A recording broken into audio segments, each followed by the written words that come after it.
సంబంధాలు చాలా ఉంటాయి. ఒక విషయాన్ని చెప్పారు, మద్భక్త శంకర ద్వేషి మద్వేషి శంకర ప్రియ కావు నరకం గచ్చేది యావత్ చంద్ర దివాకరు. ఎవరైతే భక్తులు విష్ణువు యొక్క భక్తులు శివుడిని ద్వేషించిన, శివుడి యొక్క భక్తులు విష్ణువుని ద్వేషించిన వారిద్దరు కూడా నరకానికి పోతారంట. ఎన్ని పూజలుగా చేసుకోండి, నరకానికి పోతారు. ఎప్పటి వరకు? యావత్ చంద్ర దివాకరు, సూర్య చంద్రుడు ఎప్పటి వరకు అయితే ఉంటారో వారు అప్పటి వరకు కూడా నరకంలో ఉంటారు. కాబట్టి ఎప్పుడైనా ఎవరైనా అటువంటి ప్రస్తావనలు మీ దగ్గరికి తీసుకొని వస్తే ఈ విషయాన్ని మాత్రం బేసిక్గా మైండ్లో పెట్టేసుకోండి. ఆయన వాళ్ళిద్దరికి కూడా భేదం అనేది లేదు. ఆ విషయాన్ని గుర్తుపెట్టుకుని అందరూ కూడా గోవింద గోవింద గోవింద. నాది ఇక్కడ పెట్టాలి. మీరు చెప్పిన వసుదేవ సుతం దేవం కంసచానూరమర్ధనం దేవకీ కృష్ణం వందే జగద్గురుం కృష్ణం వందే జగద్గురుం. ఓం నమో భగవతే వాసుదేవాయ. ఓం నమో నారాయణాయ. ఓం శ్రీ కృష్ణ పరబ్రహ్మణే నమః. ముఖ్యంగా వెంకటేశ్వరుని యొక్క మహిమని గురించి తెలుసుకుందాం. వెంకటేశ్వర స్వామి యొక్క తత్వం, వెంకటేశ్వర స్వామి వారి యొక్క రహస్యాన్ని కొంచెం తెలుస్తుంది. మనకి విశ్వమంతా వ్యాపకమైనటువంటి వాడు, విశ్వ వ్యాపి అయినటువంటి వాడు, విశ్వ అందరినీ కూడా విష్ణు అంటే సర్వవ్యాపి, సర్వవ్యాపి అనేటువంటి వాడు ఎక్కడ ఉంటాడు, ఎలా ఉంటాడు, ఏ విధంగా ఉంటాడు, కదలిక లేనిటువంటి వాడు కదలికతో ఎలా వస్తాడు, కదలిక లేనిటువంటి వాడు కదలికతో ఒక రూపాన్ని చేసుకొని మనకి ఎలా దర్శనమిస్తాడు అని చెప్పడానికి ప్రత్యక్షంగా కనిపిస్తున్నటువంటి దైవం ఉన్నారంటే వెంకటేశ్వర స్వామి. ఎవరున్నాము? వెంకటేశ్వరుడు. మీరు చూసిన చూడకపోయినా వెంకటేశ్వర స్వామి ప్రత్యక్షంగా సాక్షాత్ అవతార స్వరూపం ఇక్కడ ఉండబడి ఉంటుంది. అందుకే వెంకటేశ్వర స్వామి ఏదైనా చేసుకోవడానికి అవకాశం ఉంటుంది, కానీ వెంకటేశ్వర స్వామి యొక్క దాన్ని మాత్రం ఎవరు ఏ ఆలోచన ఏ వస్తువు పెట్టుకున్నా వారికి ఇలా ఉండదు, భూమి సరిగా ఉండదు. అలాగే అసలు స్వామి వారి పుట్టినతో మనం కొంచెం ముందుగా ప్రహ్లాద చరిత్ర, వామన చరిత్ర చిన్నగా అది చేసుకుంటూ ఇక్కడ అప్పుడు అర్థమవుతుంది. ముఖ్యంగా మనకి మొట్టమొదటిగా చెప్పుకుంటే ఎన్నో అవతారాలు కలుగుతున్నటువంటి పరమాత్మ వస్తున్నా భూమిని హృదయ వరాహస్వామిగా వచ్చినప్పుడు మన యొక్క సంపూర్ణమైనటువంటి భక్తిని మాత యొక్క అనంతమైనటువంటి శిబిరత్వాన్ని తెలుసుకొని చెప్పేటువంటి వరాహాలతో అలా వస్తే నెక్స్ట్ మనకి నృసింహుడు అనేటువంటి అవతారం వచ్చింది. ఈ నృసింహ అవతారంలో ముఖ్యంగా ఎన్నో పాపాలు చేశాడు. ఎన్నో పాపాలు చేశాడు, ఎన్నో అఘాత్యాలు చేశాడు. కానీ స్వామి వారిని వాడు తపస్సు చేసినప్పుడు ఏమడిగాడు బ్రహ్మదేవుడు అంటే, భూమి మీద ఆడవద్దు, నెల మీద ఆడవద్దు, ఆకాశంలో చావద్దు, మనుషులతో చావకూడదు, ఎవరితో మనుషులు అడగలేదు, ఎవరు మరణాలతో ఎవరు సావకుండా దేవతలతో కానీ ఎవరితో సావకుండా వాళ్ళని కోరుకున్నాడు. అంత తపస్సు చేసిన వాడు భగవంతుడు మీ దగ్గరికి చేరుకోవడం ప్రభుత్వం ఎంత బాగాలేదు కదా, జీవితాంతం వాడేయాలి. ఇక రాజ్యాలు ఇచ్చేవాడు, అది ఇచ్చేవాడు. కానీ పరలోక సంబంధంతో పెట్టుకునేటువంటి తపస్సు వల్ల వాడికి అనేకమైనటువంటి విష్ణుపై ద్వేషం వల్ల ఆ ద్వేషంతో కోరుకుంటాడు. విష్ణువుతో ఏం చేయాలి? ఎక్కడైనా చంపలేవాడు లేదని భూమి మీద కాకుండా, పగలు కాకుండా, రాత్రి కాకుండా, అదేగా మనిషి చంపకూడదు, మనిషి కూడా చంపకూడదు, మనిషి కూడా చావలేదు. ఏం చేయాలి? అప్పుడే చంపగలరు, చంపాలి. భగవంతుడు చెప్పడానికి బ్రహ్మ అభిప్రాయాన్ని చేసి చంపగలరు. కానీ ఆయన కూడా ఏంటంటే వరం అడిగినటువంటి కూడా వాడికి వరం అడిగిన తర్వాత వాడికి ఎక్కడైనా సరే గుణం మారుతుందేమో అనేటువంటి ఆలోచన ఏముంటుందమ్మా? ఎక్కడైనా గుణం మారచ్చు కదా. ఇప్పుడు తప్పు చేద్దాం అనుకోకుండా మించిన రావచ్చు కదా. అలా వస్తారేమో ఎదురు చేశాడు, అలా మాట్లాడేమో ఎదురు చేశాడు. కానీ వాడు మారలేదు. చివరికి తనలో ఉండేటువంటి ఆనందంలో ఉండేటువంటి భక్తిని ఒక మార్గంగా ఎంచుకొని ప్రహ్లాదం కూడా పుట్టించాడు. ప్రహ్లాదం కూడా పుట్టిన జరిగింది. అవునా? వినాయకుడు గంగాక్షి రక్షించి గర్భలు శ్రీనివాసు వర్ణించి దిగుబడి రైరాక్షరుడు చూపుకోలు అది రైలు జరిగిన మనమనం పురుషోత్తమైన ప్రహ్లాదుడు గౌతమ మహర్షి అత్యద్భుతంగా వివరించడం జరిగింది. అలాగా ఆయన ఎన్నో రోజులు చూశాడు. తర్వాత ప్రహ్లాదుడు పుట్టాడు. పుట్టినంత వాడు చదువుకు వెళ్ళాడు.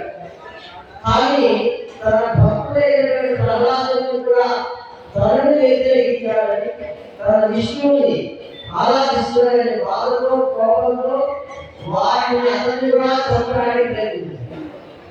కొడుకును కూడా చంపడానికి ప్రయత్నించాడు. అక్కడ ఉండేది ఈర్షా ద్వేషం.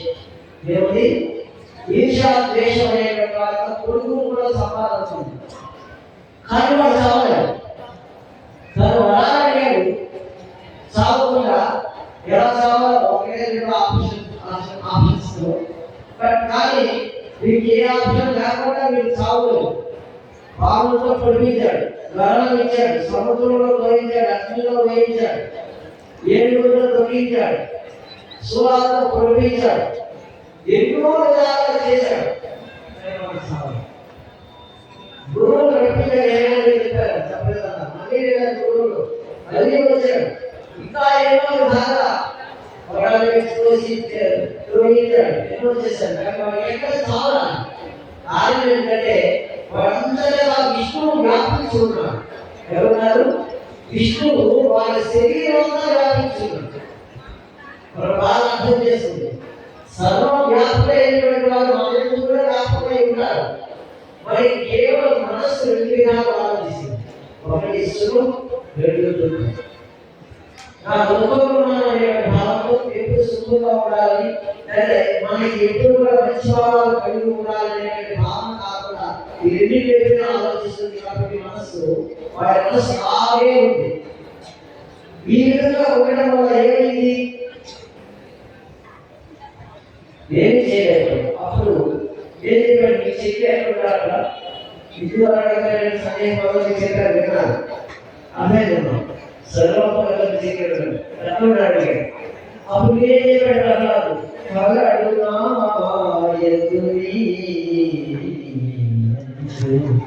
మన ఇద్దరి మధ్యలోన నా పలుకులో విభజనములో సర్వవ్యాపి అయి వికసించి ఉన్నవాడు వాసుదేవుడు చూడగా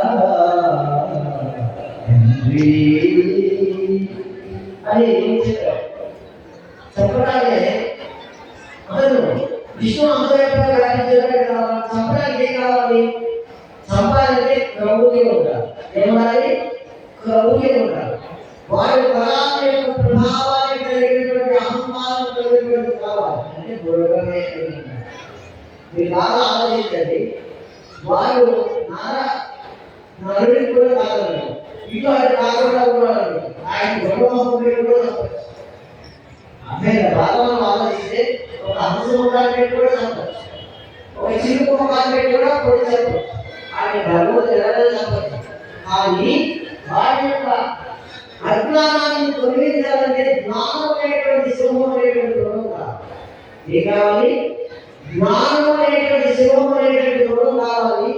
వాటిలో ఉండబడేటువంటి అరిషత్వాన్ని చీల్చాలంటే మృగం యొక్క గోళ్ళు కావాలి. మనం బాగా ఆలోచిస్తే ఆ యొక్క గోళ్ళ యొక్క కదలికతో ఉండబడేటువంటి అరిషత్వాలు, త్రిగుణాలని, అలాగే రాగద్వేషాలను హరించగల శక్తి దాంతో పనిచేయాలి.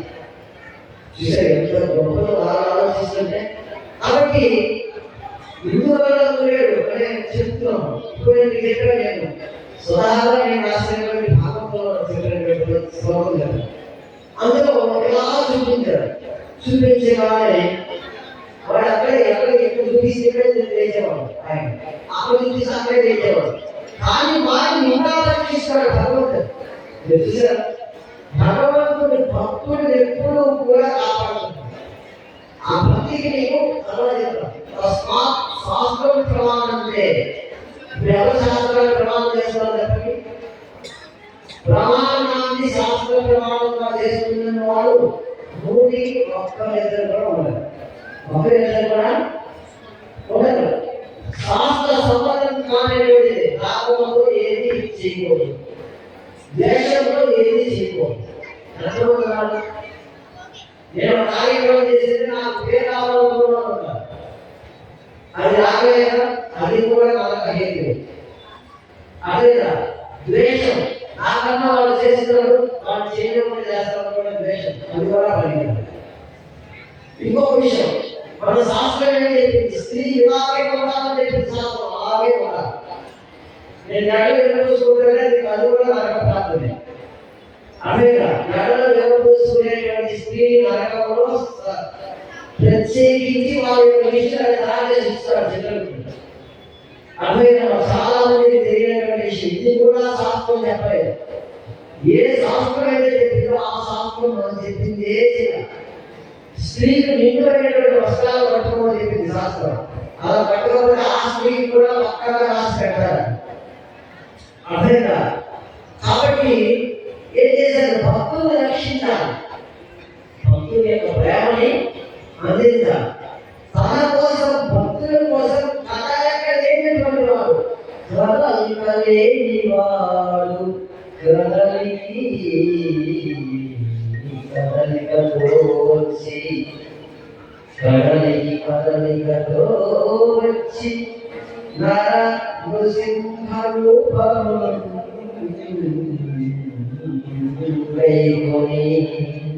ఏం చేశాడు? రాగానే ఒకసారి చూపించాడు, ఇలా చూపిస్తాడు, ఎక్కడ ఉన్నాడా? నేను ఎప్పుడో చెప్పాడు, అంతరంగా ఉంటాడు తీసుకోండి, నాన్నతో కొట్టాడు, కొట్టగానే వచ్చాడు. చూసారా, ఒక భక్తుడిని సంరక్షిస్తాననేటువంటి హామీ ఇచ్చినటువంటి వాడు ఒక భక్తుడి కోసం, అలాగే భక్తితత్వాన్ని నిరూపించడం కోసం ప్రపంచంలో అందరికీ నేను ఎప్పుడు అందంగా ఉంటాను అని చెప్పడానికి తను ఏ రూపమైనా ధరించడానికి సిద్ధంగా ఉంటాడు. ఎందుకంటే సర్వ వ్యాపి అయినప్పుడు సింహం ఆయనే, పుణ్య ఆయనే, కుక్క ఆయనే, కుక్కను తినేటువంటి వాడు ఆయనే, కుక్కను పిలిచేవాడు ఆయనే, ఆనేవాడు అన్ని రూపాల్లో ఉన్నాడు. కాబట్టి ఆ రూపంగా ప్రత్యక్ష అలాగా రెండో అవతారం వచ్చేసరికి భక్తులు పిలిచాడు, వచ్చాడు, చెప్పాడు, వచ్చాడు. భక్తులు ఉన్నాడని చెప్పాడు కాబట్టి వచ్చాడు. రెండో అవతారం రామావతారం వచ్చేసరికి వాడికి నరుడే చంపాలన్నా. నరుడు అంటే చాలా మంది నరుడు రామాసుని తప్పచ్చు. వాడు ఉండేటువంటి తపస్సుకి చంపడానికి శక్తి ఎవరికి కాదు.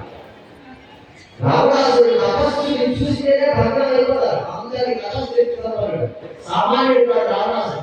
వీరందరూ తక్కువే కాదు రావణాసుడు. అతను ఉండే లోపాలు 2-3 లోపాల వల్ల ఇబ్బంది పడుతున్నాడు. ఆ లోపాలతో ఆయన ఉండడం వల్ల కొంత ఇబ్బంది పడతాం.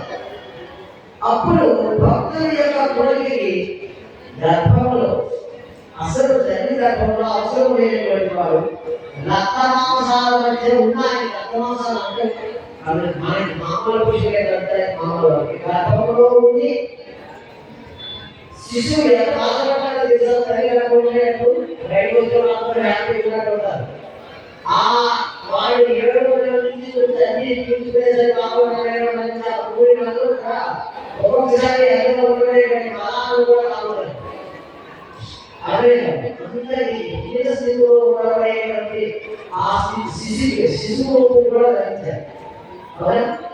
అందరికీ ధరించి రామావతారం వచ్చి ఒక రామావతారం ఒకే వచ్చా ఉద్ధరించడానికి అందరినీ ఉద్ధరిస్తూ అందరూ కష్టపడి రాముని అంటే రావణాసురుడిని చంపలేమో కాకుండా 11,000 సంవత్సరాలు రామరాజ్య స్థాపన చేయడం అడిగారు. ఆయన 9 సంవత్సరాలు అడిగారు.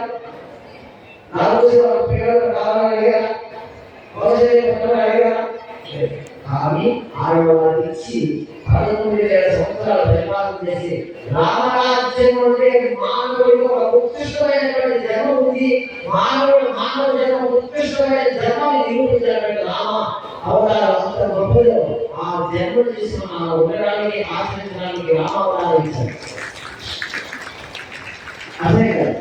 అలాగే ముందుకు వెళ్తే కృష్ణావతారం వచ్చింది. ఇంకా మధ్యలో రామావతారం ఉంది, చంద్ర అవతారం, కృష్ణావతారం, వాళ్ళకి నాగేశ్వర రావు, కామరెడ్డి శంకరరావు, వాళ్ళు రావడం. తర్వాత ఏమిటి? కృష్ణావతారం. కృష్ణావతారం ఏంటి? ఆయన దేవకి గర్భంలో ప్రవృత్తి చేసి రాముడు మాత్రం మరుగా పుట్టాలి కాబట్టి ఆవిడ గర్భంలో ఉన్నారు. మీరు బాగా అర్థం చేస్తారు. కృష్ణుడు మరుగా ఉండక్కర్లేదు కాబట్టి దేశోత్తమైన పూర్తిగా ఉండాలి కాబట్టి గర్భంలో ఉన్నటువంటి ప్రవృత్తి చేసి తను బయలుదేరింది. అదే కృష్ణదేవుడికి 3 జన్మలు కావాలి. ఆ 3 జన్మలలో 3వ జన్మ మొదట 3 జన్మలు ఉంటాయి కదా. ఇక్కడ జన్మ ఎన్ని జన్మలు? 3 జన్మలు. 3 జన్మలు కావాలి కదా. ఈ 3 జన్మలో ఇక్కడ పుట్టి ఒక భారతీయ సంస్కృతిలో ఉండబోయేటువంటి ధర్మాన్ని ప్రబోధిస్తూ గీతాచార్యుడై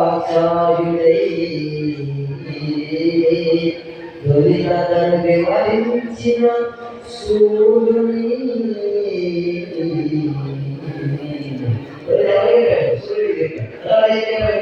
గీతాచార్యుడై కురుక్షేత్ర సంగ్రామంలో అతి అద్భుతంగా వివరించి చెప్పాడు.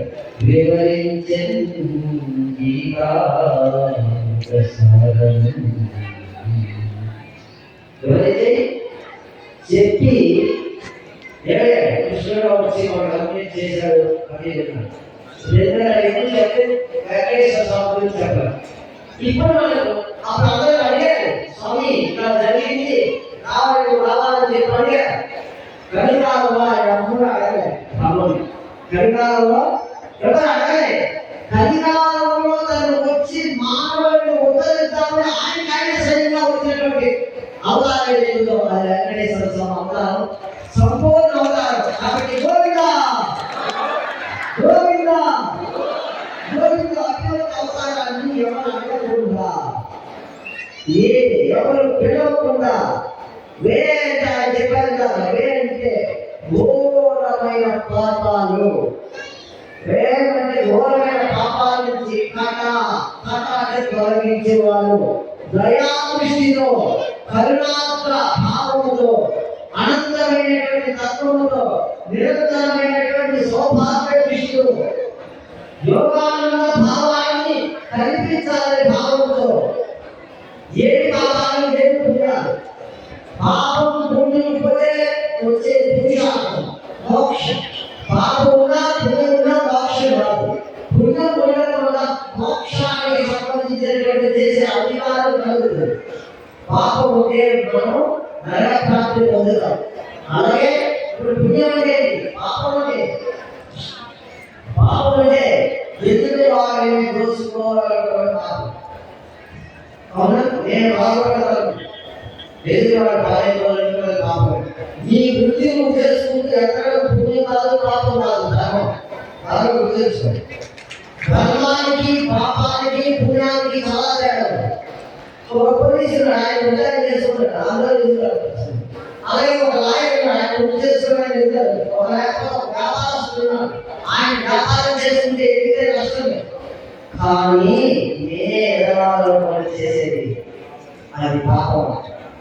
ఎదురువాడిని అందరినీ కూడా వచ్చి ఎదవాలో పని పాపం అవుతుంది. అందరికన్నా తన వ్యాపారంలో అదే పాపం కాదు, పుణ్యం కూడా కాదు. పుణ్యానికి పాపానికి చాలా తేడా ఉంది చెప్పారు. తస్మాత్ శాస్త్రం ప్రమాణంతే. ఆ శాస్త్రం ఏంటి?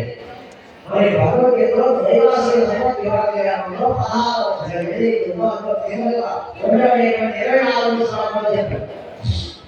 అసలు ఏంటంటే శాస్త్రం ఏంటి? ఆ శాస్త్రాన్ని ఎందుకు ఆలోచించాలి? ఆ శాస్త్రాన్ని ఎందుకు పెట్టుకోవాలి? ఆ శాస్త్రం చెప్పి మానవ నిర్మాణానికి నరకాలి 9 7 చక్రాలు అంటే 9 రంగాలు ఉన్నాయి. జ్ఞాన కళలు ఉన్నాయి మనకి. కరుణే కలరాలి, పుత్రే కలరాలి, శివుడే కలరాలి.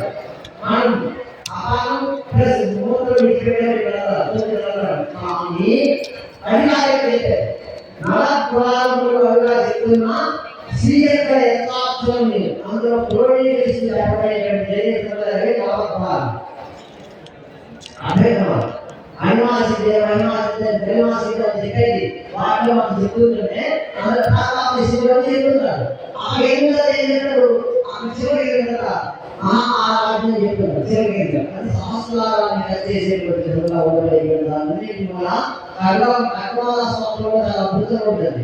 ఏదైతే ఉందో ఆ స్తోత్రాన్ని సంపూర్ణంగా భగవద్గీత ఒకే ఒక శ్లోకంలో చెప్పబడింది.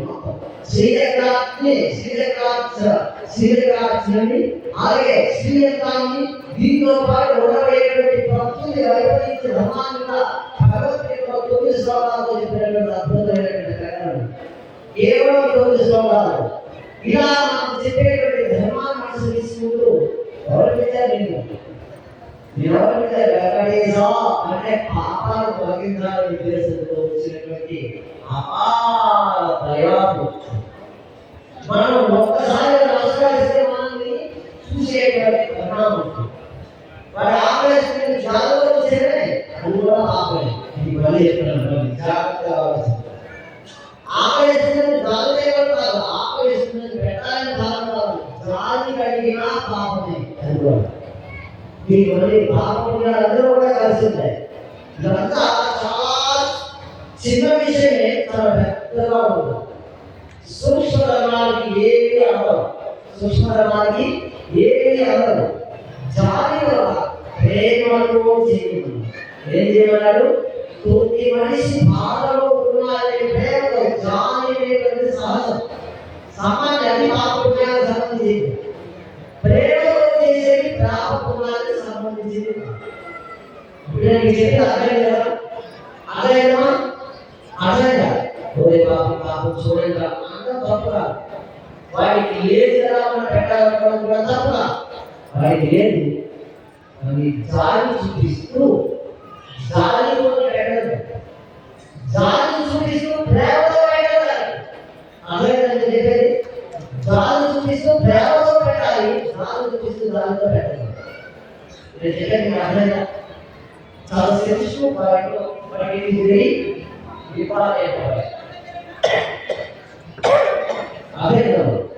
కాబట్టి గోవిందా గోవిందా వేడుకొండవాడా వెంకటరమణ గోవిందా, వేడుకొండవాడా వెంకటరమణ గోవిందా, గోవిందా.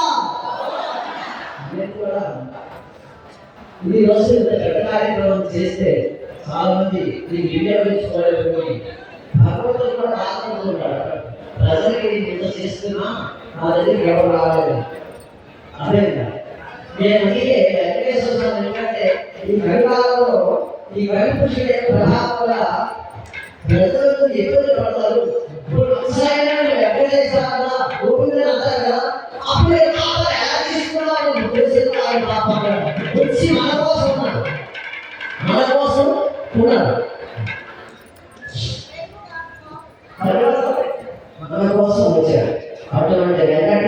స్వామి ఇంకా మీకు చెప్పాలంటే సుమారుగా ఈ వెంకటేశ్వర స్వామి మహత్యాన్ని ఎక్కడికి చెప్పాలంటే ఒక 16 గంటలు అవుతుంది. ఎందుకంటే 16 గంటలు చెప్తే చిన్న చిన్న పదాలతో 16 గంటలు చెప్తే వెంకటేశ్వర స్వామి యొక్క చిన్న ఒక పాయింట్ మహత్యాన్ని చెప్పాలి. అదే 16 గంటలు చెప్తే ఒక చిన్న చెప్తారు. 16 నెలలు చెప్తే ఏమాత్రం చెప్పడం 16 సంవత్సరాలు చెప్తే చెప్తాం. 16 సంవత్సరాలు చెప్తే 16 సంవత్సరాలు. ఎందుకంటే భగవంతుడి నుంచి ఎంత చెప్పినా ఆకలేసినప్పుడు అన్నం పెట్టినటువంటి స్త్రీ ఉంటుంది, ఎవరైనా పురుషులు ఉంటాడే వాళ్ళకి భగవంతుడిగా చూస్తాం. ఎందుకంటే చచ్చిపోతే ప్రశ్న పెట్టినాడు. ఇంట్లో హాయిగా మన ఇంట్లో కూడా ఆహారం చూసి ఆగి నేను వచ్చి తినో వేస్ట్. తిన్నారు వాళ్ళకి పెట్టకుండా తినేవాళ్ళకి పెట్టండి, తినేవాళ్ళు ఆకలేసేవాళ్ళు పెట్టండి. బాగుంటుంది. తిన్నారు వాళ్ళకి తినో అంటే ఉపయోగం. ఎవరైనా సరే వాళ్ళకి పెట్టండి, హ్యాపీగా ఉంటుంది. ఈ వెంకటేశ్వర స్వామి మహత్యం చాలా గొప్పది. మీ అందరికీ కూడా వెంకటేశ్వర స్వామి వారి కళ్యాణం అంటే అన్న నుంచి జనాలు వస్తున్నారు. అదేంటో ఆయన మహత్యం. ఆయన మహత్యం మాత్రం కలియుగంలో ఉన్నవాడి తెలుగు ప్రజలు ఇక్కడ రాదు. మహత్యం ఇక్కడే రాదు, ఎక్కడ పెట్టినా ఎవరు చెప్పాలి ఎవరు నేను పెట్టిన ఎవరికి చెప్పలే. కళ్యాణం పెడతాను చెరువు ముందే పెరిగింది సుమారు ఎవరికి చెప్పలే. చెప్పకపోతే ఆమెకి వెంకటేశ్వరుడు మాత్రం ఆయన గురించి కొంత దైవము లేదు నీకు విన్నా, కొంత దైవము లేదు నీకు విన్నా వెంకటేశ్వర వెంకటేశ్వర.